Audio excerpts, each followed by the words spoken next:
नमस्कार दोस्तों, आज हम जानते हैं गरुड़ पुराण का एक ऐसा रहस्य जिसको लेकर हमारे मन में जिज्ञासा उत्पन्न होती रहती है। गरुड़ पुराण के अनुसार शव की अंतिम यात्रा क्यों निकाली जाती है? दाह संस्कार के समय सिर पर डंडा क्यों मारा जाता है? आप जानते हैं, जब व्यक्ति अंतिम सांसें लेता है तब उसके चारों ओर रहस्य का कैसा अद्भुत संसार जन्म लेता है। आज हम एक ऐसे विषय पर बात करने जा रहे हैं जो कि जीवन और मृत्यु के बीच की अनदेखी लेकिन बहुत महत्वपूर्ण कड़ी को उजागर करता है। जब एक जीवन अंतिम श्वासें ले रहा होता है तब उसके आसपास मानो रहस्य का एक आवरण सा छा जाता है।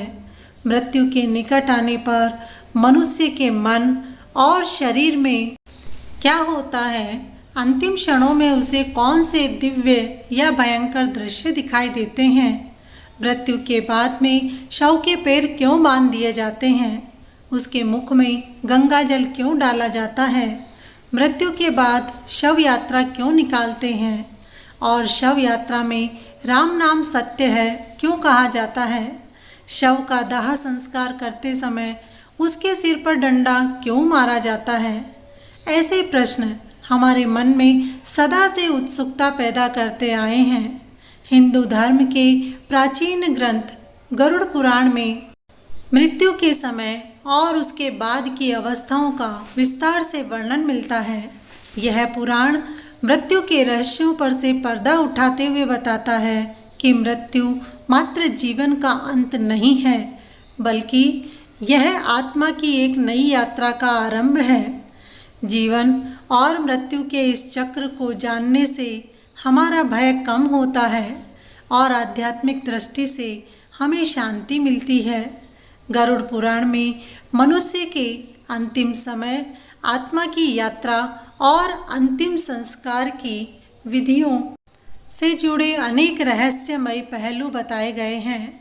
जब भी किसी अपने की मृत्यु होती है तो परिवार शोक में डूब जाता है, परंतु हमारे शास्त्र समझाते हैं कि मृत्यु अटल सत्य है जिसे हर जीव को अपनाना होता है।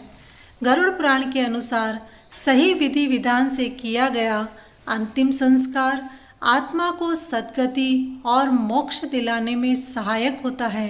गरुड़ पुराण के अनुसार मृत्यु के बाद शव के साथ कौन से अंतिम संस्कार किए जाते हैं, आइए जानते हैं।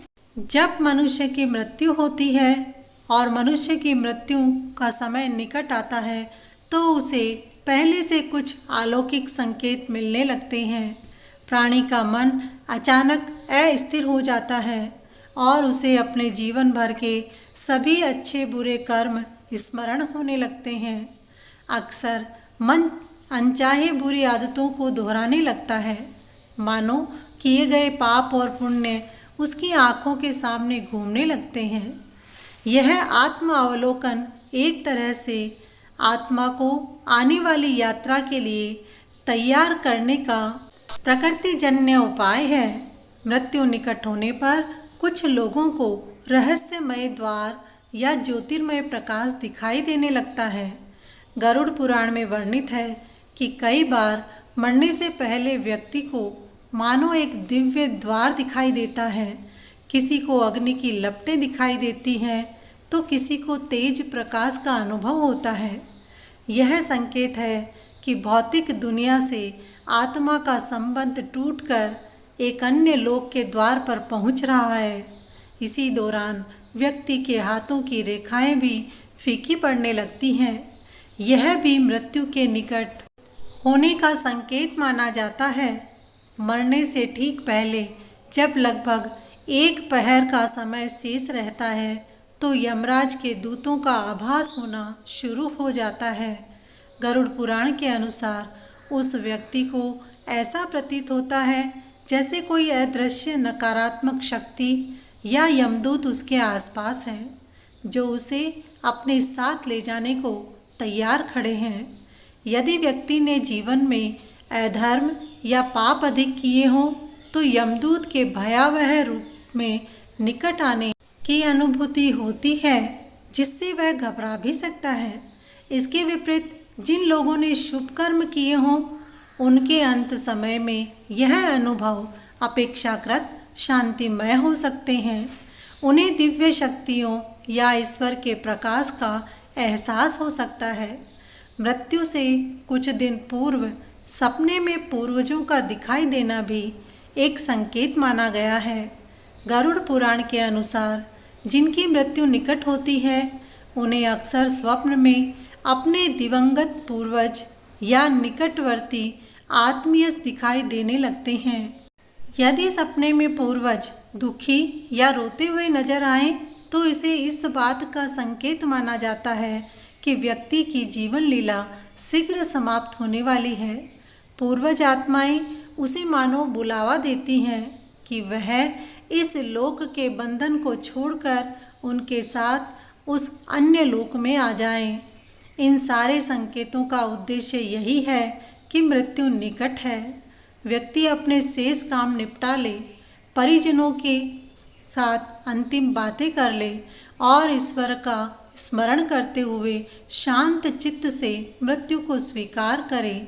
यह रहस्यमय अनुभव आत्मा को आगामी यात्रा का पूर्वाभास कराते हैं। परिजनों के लिए भी यह संकेत महत्वपूर्ण होते हैं।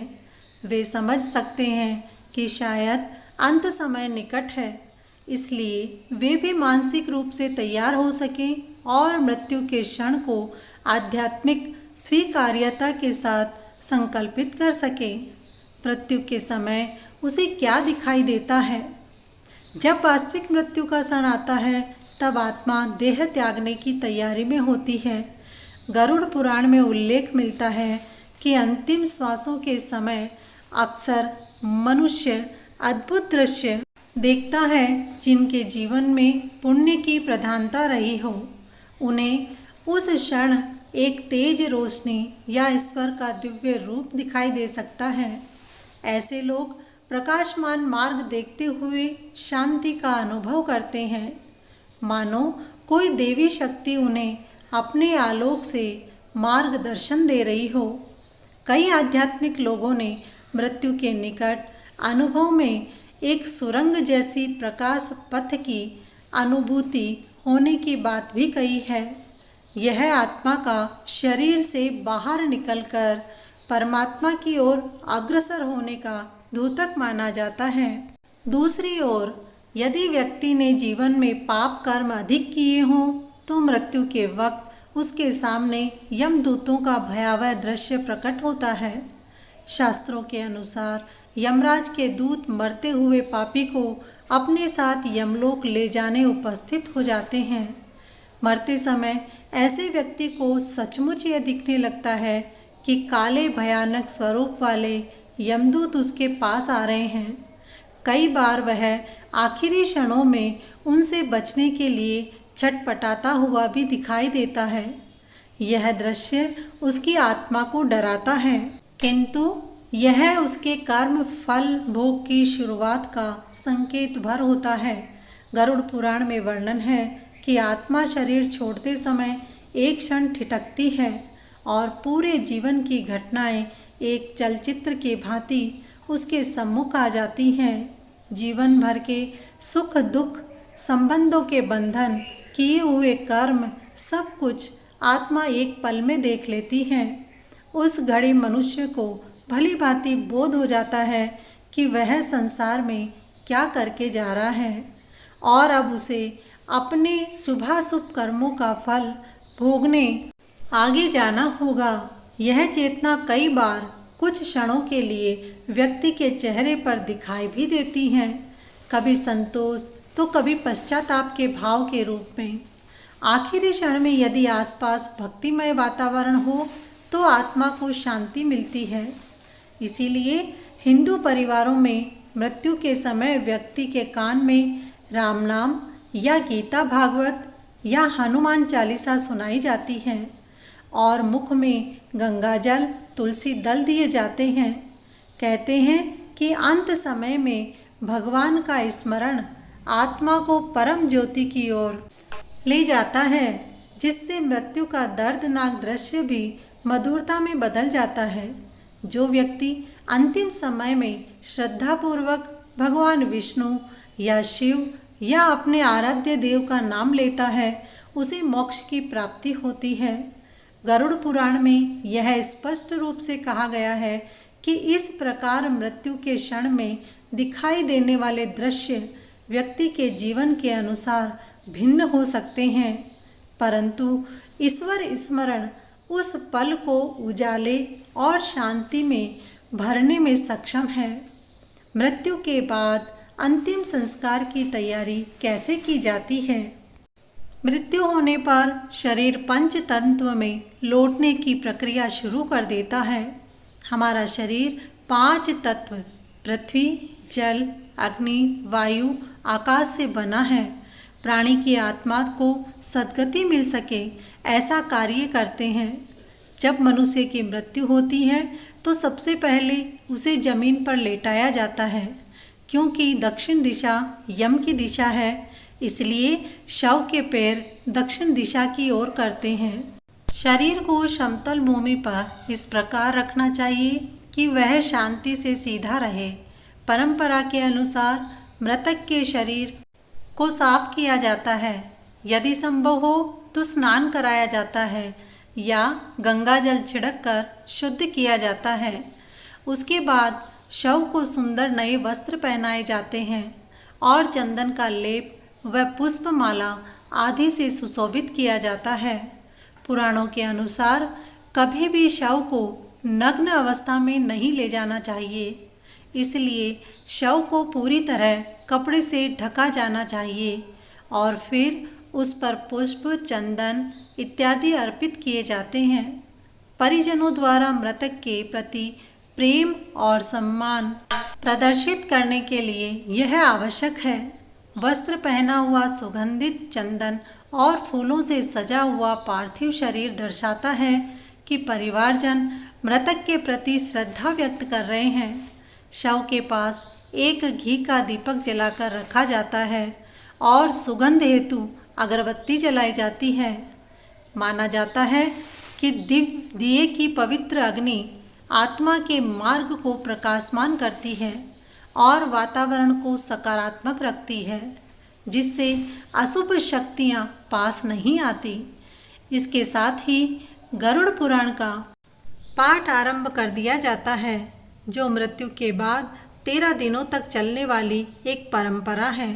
गरुड़ पुराण के श्रवण से आत्मा को ये बोध कराने में मदद मिलती है कि अब उसका इस शरीर से मोह छोड़कर आगे बढ़ना है। यह पाठ मृतक की आत्मा की शांति के लिए किया जाता है। इसके बाद अंतिम यात्रा शव यात्रा की तैयारी होती है। परिवार के पुरुष आमतौर पर अपने कंधों पर शव को उठाने के लिए आगे आते हैं। शास्त्रों में पुत्र को पिता या माता के शव को कंधा देने का विशेष पुण्य बताया गया है। गरुड़ पुराण के अनुसार जो पुत्र अपने माता पिता के शव को कंधे पर उठाकर ले जाता है, उसे प्रतिपद कदम अश्वमेध यज्ञ के फल के समान पुण्य फल प्राप्त होता है। इसीलिए परिजन मिलकर अर्थी बांस की बनी हुई पालकी को तैयार करते हैं। शव को सफ़ेद कपड़े में लपेटकर अर्थी पर इस प्रकार रखा जाता है कि उसका सिर पीछे और पैर आगे रहे। यह भी एक संकेत है कि जिस प्रकार नवजात शिशु का घर के अंदर सिर पहले लाया जाता है, उसी तरह मृतक का घर के बाहर पैर पहले निकालते हैं, क्योंकि अब वह इस संसार से विदा हो रहा है। 4 व्यक्ति अर्थी को चारों कोनों से अपने कंधे पर उठाते हैं, जो चारों दिशाओं के प्रतिनिधि भी माने जाते हैं। इस प्रकार पूरे सम्मान के साथ मृतक की अंतिम यात्रा शुरू की जाती है। अर्थी को उठाकर घर से शमशान तक ले जाने की प्रक्रिया में भी कुछ विधान हैं। हिंदू रीति में शमशान ले जाते समय मार्ग में कभी कभी अर्थी को जमीन पर विराम देकर जल छिड़कते हैं। इसे विश्राम देना कहा जाता है, जिससे किसी ऊर्जात्मक असंतुलन को संतुलित किया जा सके।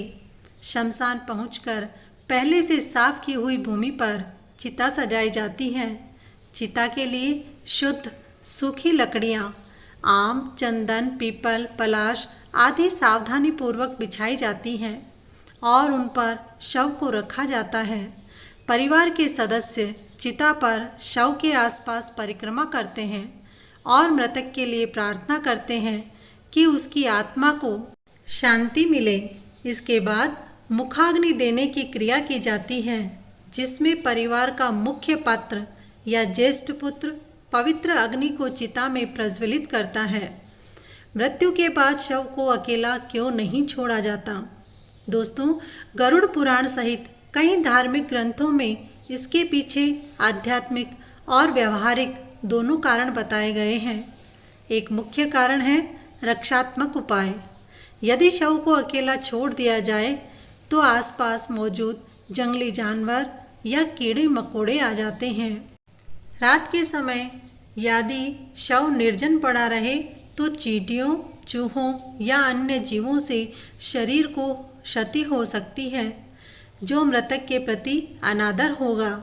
इसीलिए कोई व्यक्ति शव की रखवाली के लिए वहां मौजूद रहता है ताकि अंतिम संस्कार होने तक शरीर सुरक्षित रहे। दूसरा बड़ा कारण अधिदैविक शक्तियों से रक्षा है। यह माना जाता है कि जब शरीर प्राण त्याग देता है तो आसपास भटक रही नकारात्मक ऊर्जाएं या पिशाच आदि उस खाली पड़े शरीर में प्रवेश करने की चेष्टा कर सकते हैं। विशेषकर रात्रि के अंधेरे में इन अशुभ शक्तियों का प्रकोप बढ़ जाता है। सभी परिवारजन या कोई एक सदस्य शव के पास पहरा देने के लिए रहते हैं। साथ ही पास में दीपक जलाकर उजाला रखा जाता है और पवित्र मंत्रोच्चार या भजन आदि होते रहते हैं। उजाले और मंत्रों से नकारात्मक शक्तियां दूर रहती हैं, ऐसा शास्त्रों में उल्लेख है। तीसरा और सबसे भावुक पक्ष होता है मृत आत्मा का अपने शरीर और परिवारजन से मोह। गरुड़ पुराण के अनुसार मृत्यु के पश्चात भी आत्मा कुछ समय तक अपने भौतिक शरीर और परिवार के आसपास मंडराती रहती है। जब तक दाह संस्कार नहीं हो जाता, आत्मा का उस शरीर से सूक्ष्म जुड़ाव बना रहता है। वह अपने परिजनों को देख रही होती है। अतः परिजन बारी बारी से रात भर शव के पास रुकते हैं। दीपक के प्रकाश और भागवत गरुड़ पुराण के पाठ के साथ आत्मा को दिलासा देते हैं कि वे उसके साथ में हैं और वह निश्चित होकर आगे की यात्रा करें। आइए अब जानते हैं शव के मुंह में गंगाजल और तुलसी के पत्ते क्यों रखे जाते हैं। हिंदू धर्म में संस्कार की प्रक्रिया में एक अत्यंत महत्वपूर्ण रिवाज है। इसके पीछे गहरी आध्यात्मिक मान्यता है, जिसका वर्णन गरुड़ पुराण में विस्तार से मिलता है। गरुड़ पुराण में श्री कृष्ण ने गरुड़ जी को बताया है कि तुलसी और गंगाजल मुख में रखने से वह सैकड़ों पापों से युक्त होने पर भी यमराज उसे देख नहीं सकते। अर्थात मरते समय यदि व्यक्ति के मुख में तुलसी दल हो तो उसे यातना नहीं दे पाते। शव के पैर क्यों बांध दिए जाते हैं? किसी व्यक्ति की मृत्यु के उपरांत आपने देखा होगा कि उसके दोनों पैरों के अंगूठों को कपड़े या रस्सी से आपस में बांध दिया जाता है। यह कर्म सिर्फ शारीरिक व्यवस्था के लिए नहीं है, बल्कि एक गहरे आध्यात्मिक कारण से भी किया जाता है। व्यावहारिक दृष्टि से देखें तो मृत्यु के बाद शरीर में आकस्मिक हरकत या अकड़न होने लगती है, जिससे हाथ पैर इधर उधर फैल सकते हैं।